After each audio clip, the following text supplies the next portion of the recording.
8:09. El doctor Gerardo Eguren tuiteaba anoche: haciendo llamado de retén para Grenca, me intentaron robar, me tiraron una pedrada desde el puente de Galicia y Arenal Grande para que parara y robarme otro de abajo. Ojo al pasar por ahí.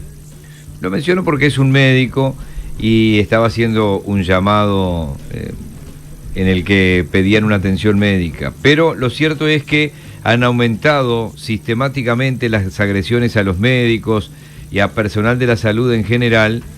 88 fueron atacados en 2018. Un familiar de un motociclista que registró lesiones de menor entidad increpó por no atenderlo primero a un médico y lo agredió mientras atendía a una víctima de un siniestro de tránsito. En San Carlos, en Maldonado, un médico fue agredido cuando asistía a un siniestro de tránsito que involucró a 2 motociclistas y ahí fue cuando pasó lo que pasó.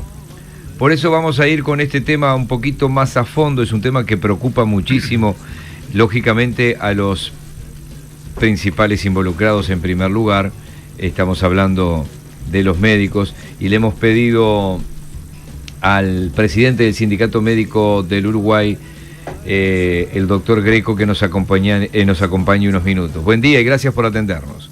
¿Qué tal? Buen día, ¿cómo está, Miguel? Un placer estar con ustedes. Bien, Gustavo. Bueno, ¿sigue siendo un problema serio y grave esto?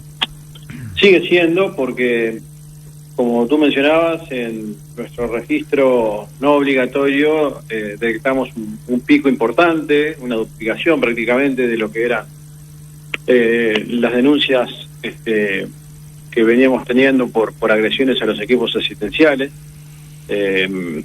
todo en un contexto en el cual hay hechos que nos preocupan muchísimo, como son los robos. De esos 88 hay 20 robos a mano armada, aquí a móviles trabajando en la comunidad, móviles, médicos de radio, en fin. Hay ambulancias apedreadas, hay ambulancias baleadas, hay por supuesto agresiones verbales y demás, pero bueno, hay todo un contexto de violencia contra los equipos asistenciales, tanto a nivel hospitalario y sanatorial como en la comunidad, que realmente nos preocupan porque estamos todos involucrados. Los médicos no somos agentes externos a la sociedad, que trabajamos cayendo en un paracaídas por ella, son parte de la sociedad, cumplimos un rol en la sociedad. Gustavo, dijiste ahí al pasar en el registro no obligatorio, o sea que si una ambulancia es atacada mientras cumple eso no entra en ningún registro obligatorio.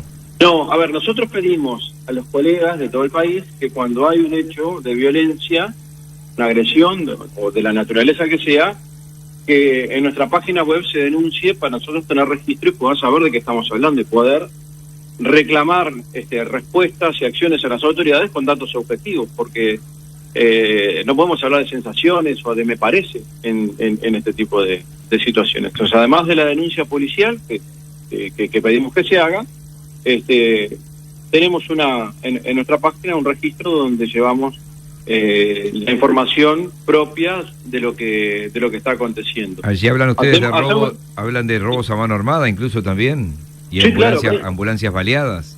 Sí, hay 20 robos a mano armada, 2 ambulancias baleadas y 2 ambulancias apedreadas, por ejemplo, en esos 88 agresiones.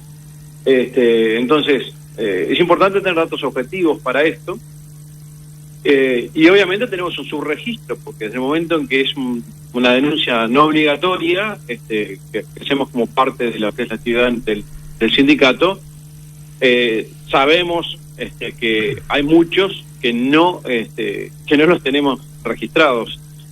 Así que bueno, el tema de la violencia es un tema alarmante para nosotros, preocupante, nos involucra, pero involucra a toda la sociedad, porque involucra también a los pacientes que, a ver, si el colega en San Carlos recibe una agresión física y no puede asistir a un politraumatizado grave, hay un perjudicado que no tenía nada que ver en todo esto, que es ese paciente que podía haber muerto sin recibir asistencia médica, o no, pero podría haber tenido consecuencias. Entonces, le pedimos a la sociedad, a la gente, que reflexione antes de tener una actitud de esa magnitud, porque entendemos la tensión, entendemos la angustia, entendemos la desesperación en un momento, en este caso como es un siniestro o cualquier situación que requiera una intervención médica de emergencia.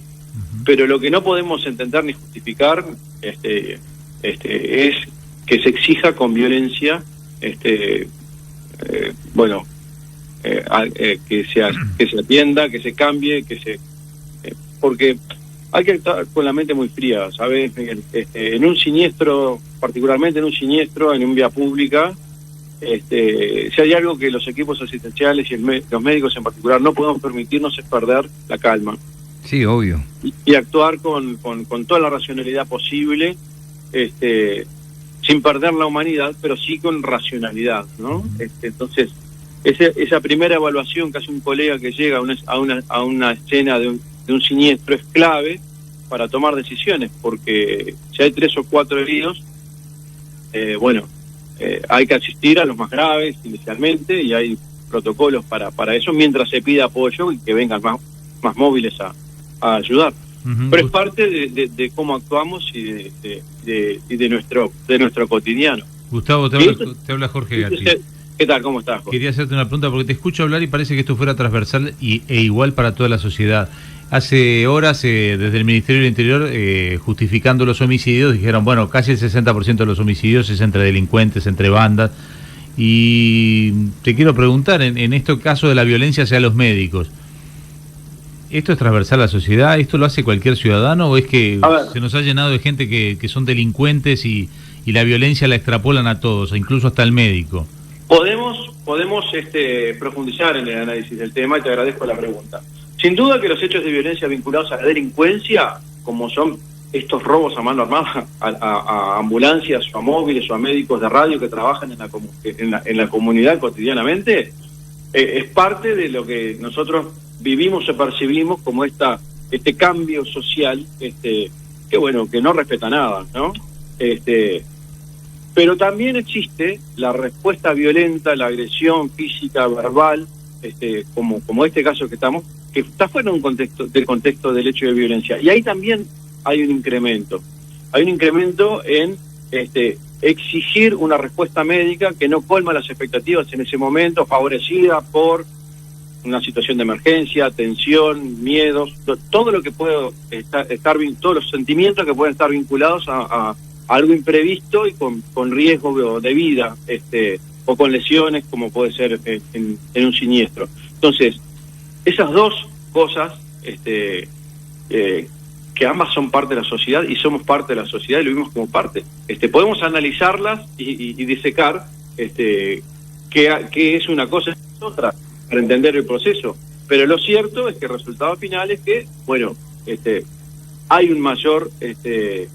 una mayor frecuencia de hechos de violencia contra los equipos asistenciales que trabajan y tenemos que trabajar en todos los aspectos. Por un lado trabajamos por el Ministerio del Interior y cuando hay situaciones de riesgo por operativos policiales, por robo, por manifestaciones o lo que fuera, nos retiramos hasta que el Ministerio del Interior asegure la escena y se pueda brindar la asistencia.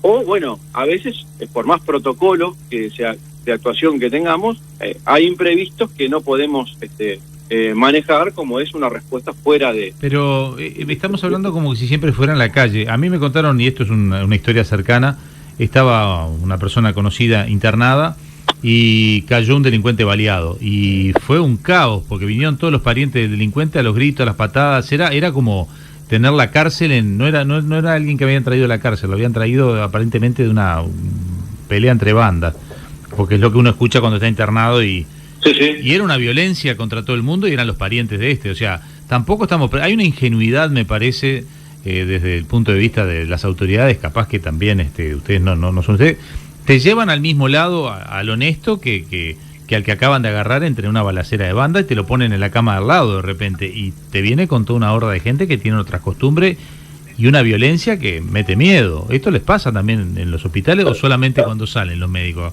a la calle? Por supuesto que pasa, y lo distinguimos y lo diferenciamos y sabemos hacerlo. Y tenemos que tener respuestas para todas las cosas, para ambas cosas. vivimos en una sociedad en la cual estamos expuestos a ese tipo de situaciones, y ese hecho que describes es parte de un cotidiano en los centros asistenciales, que no es todos los días, pero se da. También se da lo otro.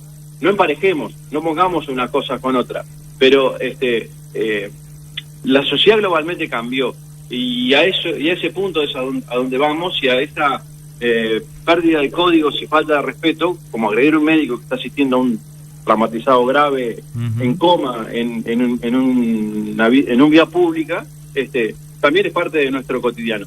No lo estamos emparejando a un delincuente, indudablemente, y son respuestas distintas que el sistema tiene que dar. Lo que pasa es que el sistema lo lleva al mismo lado, y cuando sale alguien de la cárcel también, no tienen un lugar específico donde llevarlo. Yo me sigo asombrando que no hay un hospital, por ejemplo, para los delincuentes, para los que están en la cárcel, me refiero, ¿no? Se los llevan a ustedes, y hay gente que muchas veces intenta fugarse, que ya viene con una cabeza de distinta, es decir, ¿eso no han exigido ustedes? ¿No se avanza en eso? ¿Qué pasa?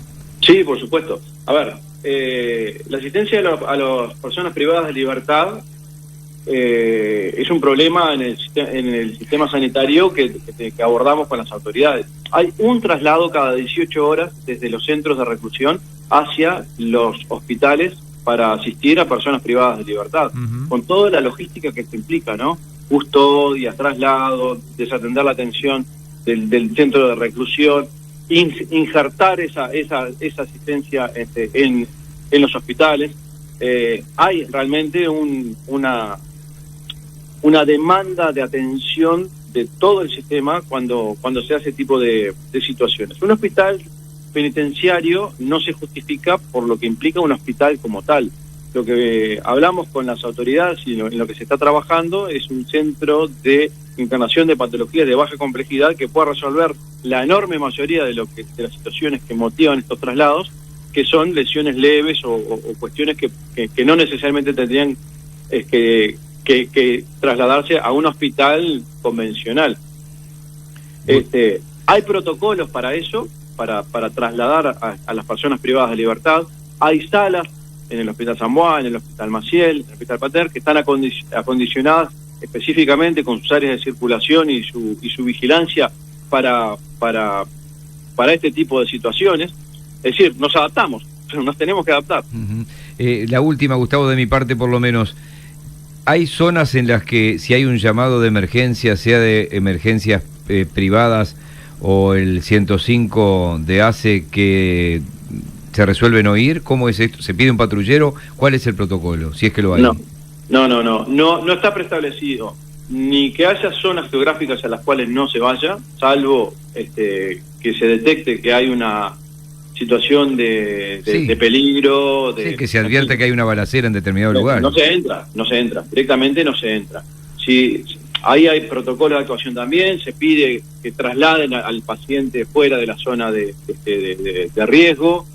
Si el riesgo de vida es inminente, de acuerdo al llamado, bueno, y si la situación le permite, se entra con ayuda policial, pero eso se define según la situación. No está preestablecido ni no entrar a determinado barrio o zona geográfica, no se estigmatiza de esa manera, ni el acompañamiento policial para todos los llamados en algún lugar, porque no solamente que no aporta, sino que a veces es contraproducente. Se usa puntualmente cuando es necesario hacerlo, cuando el equipo asistencial lo requiere. La interacción con el Ministerio del Interior tiene, bueno, esa situación, ¿no? Que se pide un móvil apoyo policial que a veces está disponible y a veces no, entonces eso también genera tensiones. Se convive con este tipo de situaciones. Los protocolos y las pautas para actuar están claros. Lo difícil es implementarlos en la realidad, porque la realidad está sujeta a imprevistos y a situaciones que a veces no la podemos poner en un papel. Esto le pasa también a las emergencias privadas, porque sí, esto es genérico, porque estamos hablando muchas veces. Por supuesto, estoy hablando de todas. Acá no hay público ni privado. El sistema de cobertura de siniestros sigue siendo que yo llamo y va una, hay un acuerdo entre ellos, no está más aquello de que no sé si llamar o no porque me lo van a cobrar, aquello de que si no es socio de tal. Eso se solucionó hace tiempo, ¿no? Sigue bien. Eso se solucionó hace mucho tiempo. Hay un acuerdo del Ministerio del Interior con emergencias móviles en los cuales están divididos los días del mes, y desde la central de 911 se direcciona el llamado de un siniestro de tránsito o de la situación que requiere una emergencia en vía pública, a la que está de turno en ese momento. Eso ha permitido ordenar la asistencia, porque claro, cada uno que pasa llama a su emergencia y terminan viniendo 4 ambulancias, a veces todas tarde, y se ha centralizado de esa manera. Ha sido una buena respuesta en ese sentido, y creemos que tiene que eso hacerse para todo el país, particularmente para los siniestros en ruta, que hoy no está previsto quién asista en algún lugar del país. Es un capítulo aparte que podemos analizar. Bien. Doctor Gustavo Greco, presidente del Sindicato Médico del Uruguay, muchísimas gracias por hoy. No, un placer, a las órdenes, mire, cuando ustedes dispongan. Te cuento, Gustavo, que estoy perdiendo, pero no me doy por vencido, que yo no voy a un lugar donde hay riesgo de muerte. Si hay riesgo de vida, voy. Si hay riesgo de muerte, no voy. ¿Dice riesgo de muerte? No, es decir, los médicos y mis colegas periodistas dicen que alguien no corre riesgo de vida. Si no corre riesgo de vida, se muere. Entonces, yo estoy solo en esta batalla de que alguien corre riesgo de muerte o corre riesgo su vida. Bueno, sí, hablando correctamente es así. Pavadas del viejo Nogueira. Abrazo, Gustavo. Un abrazo, Miguel. Poder Ciudadano Radio. Periodismo responsable, pero no acartonado.